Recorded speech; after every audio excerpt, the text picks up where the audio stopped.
Genèse le chapitre 6, la Bible nous dit que l'homme était devenu de plus en plus méchant. Et Dieu a dit, mon esprit ne va pas rester dans l'homme. Je vais lui enlever mon esprit. Et il dit, ses jours vont se limiter à 120 ans. Quand on dit la malédiction a frappé les désirs de la chair, c'est pas simplement vos sensations. La chair est attirée maintenant vers la maladie. Il y a des sentiments ou bien des sensations dans la chair qui la rendent vulnérable. Qu'est-ce que ça veut dire? Vous savez, aujourd'hui, on est des hommes spirituels. Tu sais que tu as un esprit, non? Mais tu es beaucoup plus conscient des besoins de ton corps que des besoins de ton esprit. Mais avant que le péché rentre dans l'humanité, l'homme était conscient d'être un être spirituel dans un corps. Mais depuis que l'homme a péché, on lui a dit, maintenant là tu es poussière. L'homme a commencé à réfléchir à partir de sa matière poussière. C'est de là que vont sortir donc les maladies, donc tout ce qui est hypertension, diabète, tout ce que vous souffrez dans votre corps, ça vient d'une vieille malédiction. Et de nos jours encore, d'autres malédictions sont venues s'ajouter sur les faiblesses de la chair. Mais Jésus-Christ a vaincu la chair. Dis avec moi, j'ai la victoire au nom de Jésus. Alors quand Dieu dit dans le livre de Galates, marchez selon l'esprit et vous n'accomplirez pas les désirs de la chair. Il n'est pas en train de dire seulement, marchez selon l'esprit et puis vous n'allez pas accomplir les désirs de la chair qui sont l'impudicité, le mensonge. Ce que Dieu m'a fait comprendre, si quelqu'un marche selon l'esprit, même mourir avant son temps, il ne mourra pas avant son temps. Parce que les désirs de la chair, c'est la mort. La malédiction dans la chair amène la chair à avoir des sentiments et des émotions trompeurs. La chair avec sa femme, tranquillement, avec son mari, et puis la chair te dit, bon, quand même dans la vie là, il faut un jour aller à gauche un peu pour voir. Mais ces idées-là ne viennent pas de toi, ça vient de la mort qui est dans ton corps. Si tu écoutes ça, tu vas mourir. La chair a des désirs qui sont contre ton bonheur. Et vraiment, ne collaborez pas avec elle. Parce que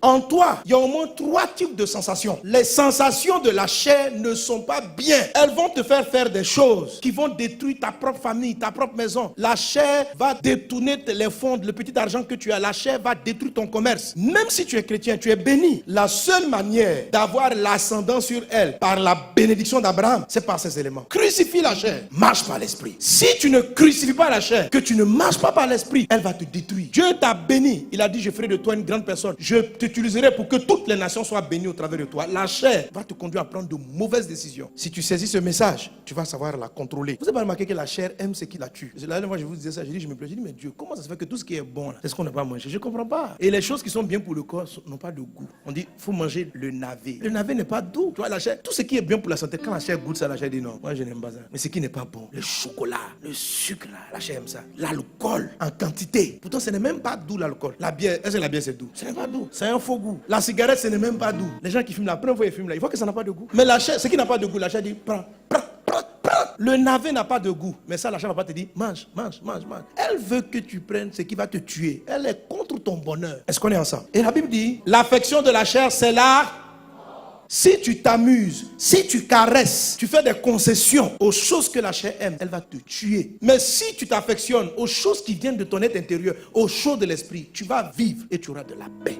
Si tu es troublé, si dans ton foyer il n'y a pas la paix, dans ta maison il n'y a pas la paix, dans tes affaires il n'y a pas la paix, je t'assure, c'est parce que tu ne marches pas par l'esprit. Quand tu suis, la Bible dit, le fruit de l'esprit, c'est la joie, c'est la paix. Tous ceux qui marchent dans l'esprit sont des gens heureux. Les gens malheureux sont des gens charnels. Le fruit de l'esprit, c'est la paix, c'est la joie, c'est le bonheur, c'est la bonté, c'est la bénédiction. C'est tout ça. Quand l'Esprit Saint prend le contrôle, tu es heureux. Quand bien même tu n'as pas assez d'argent dans ton compte bancaire, tu es paisible. Quand l'esprit a le contrôle, il mène joie dans ta famille. Il vous donne la paix. Il vous donne le bonheur. Et tu te sens bien. Et la chair n'aime pas ça. Il dit, oh, les œuvres de la chair se manifestent. Ce sont l'impudicité. La chair aime ça. L'impureté, la dissolution. La chair aime les palabres. Si la maison est tranquille, tu t'entends bien avec ton conjoint. La chair va dire, non, il faut faire palabres. La chair regarde la tête de ton conjoint. La chair dit, mais il n'est pas son nez même. Et la chair va te rappeler ce qui t'a fait souffrir en 1932. Tout ça pour créer des palabres. La chair, quand elle a fait des cauchemars, elle se réveille issu de mauvaise humeur. C'est la chair. On te dit, bonjour. Non, laisse-moi tranquille. Tu vois des choses comme ça. Tu dois arrêter ça. Parce que ça pollue ta vie. Ça détruit tes relations. Un jour, on te voit, tu es souriant. Le lendemain, tu changes d'humeur. C'est fatigant.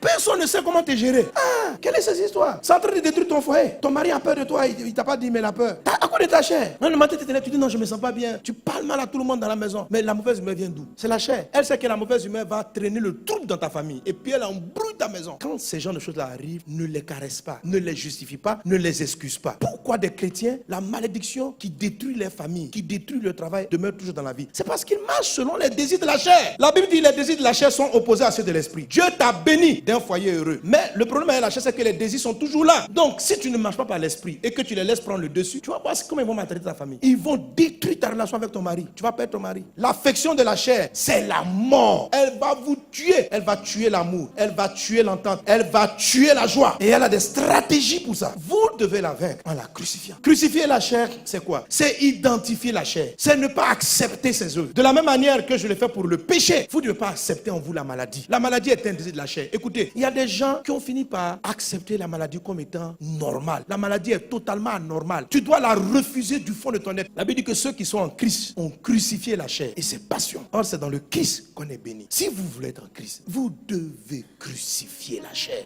C'est-à-dire, ne trouvez aucune excuse pour ces œuvres. N'excusez pas la maladie en vous. Vous voyez, là, je vous parle de votre état moral, de votre état intérieur. C'est ce que la Bible appelle la foi. Un frère en Christ qui est en train de se dire, dans la famille, tout le monde a le diabète, tu es en train de ne pas crucifier la chair. Tu as crucifié la main de la chair et il y a un côté, tu prends, tu dis oui, faut pas être condescendant. Rejette la maladie, rejette toutes sortes de maladies. Même les maladies les plus régulières chez tout le monde, qu'on a fini par accepter. Tu dois rejeter. Moi, j'ai une lutte chronique avec la calvitie. Et puis avec les yeux. Ces derniers temps, j'ai remarqué que la chair a des désirs. Elle veut que je vois de moins en moins bien. Je n'accepte pas. Pourquoi c'est normal? Pourquoi ma vie doit baisser? On dit non, c'est avec l'âge. Qui a dit? C'est les docteurs. Les cellules s'abaissent. Non, la Bible dit quoi? Que l'espérance de vie de l'homme a commencé à baisser quand l'esprit a commencé à partir. Il dit, je retirerai mon esprit parce que vous allez vite mourir. Ça veut dire quoi? Que quand l'esprit est présent et l'esprit de Dieu est présent en moi, la Bible dit, l'affection de l'esprit c'est la vie. Mes yeux doivent vivre. Les cheveux doivent pousser.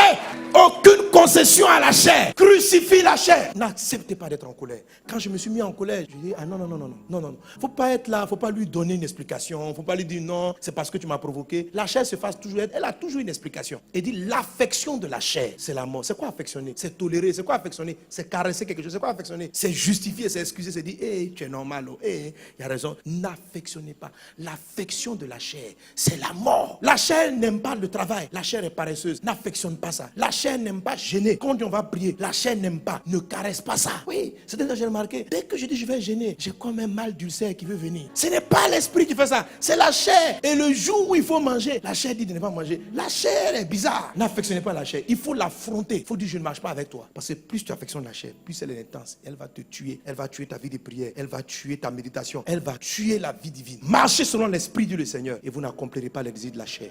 Avec moi, je dois marcher par l'esprit.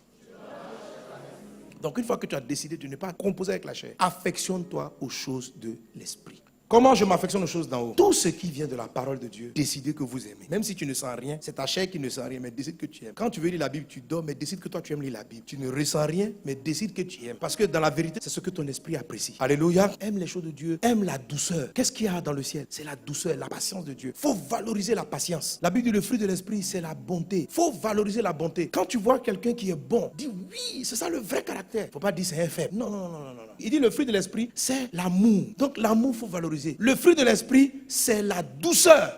Beaucoup de gens voient dans la douceur une faiblesse. Quand tu ne t'affectionnes pas à la douceur de Dieu, tu vas favoriser la brutalité de la chair. La douceur, c'est quelqu'un qui ne parle pas brutalement. La douceur, c'est quelqu'un qui lorsqu'il parle, lorsqu'il te dit bonjour, il arrondit les angles. Celui qui n'est pas doux, c'est celui dont le bonjour est piquant. Bonjour. Ça, c'est pas doux. Un bonjour, on dirait on t'a lancé un caillou. Ça, ce n'est pas doux. La douceur, c'est dans le langage, c'est dans l'attitude. Quelqu'un qui est brutal. Toi là, suis-moi. C'est pas la douceur, il n'est pas doux. Et beaucoup de gens ont l'impression que quand la Bible dit le royaume des cieux appartient aux violents, c'est une violence vis-à-vis des personnes. C'est une violence vis-à-vis de toi. C'est une violence vis-à-vis de ta prière. C'est pas une violence avec les gens. Toi là, tu es violenté. Non. Faut pas violenter les gens. La Bible dit que Jésus était quelqu'un de très doux. Soyez doux. Dorlotez. Affectionnez-vous aux choses d'en haut. Amen. Que Dieu vous bénisse abondamment. Que sa grâce soit dans votre vie. Tu es béni dans le nom de Jésus. Alléluia.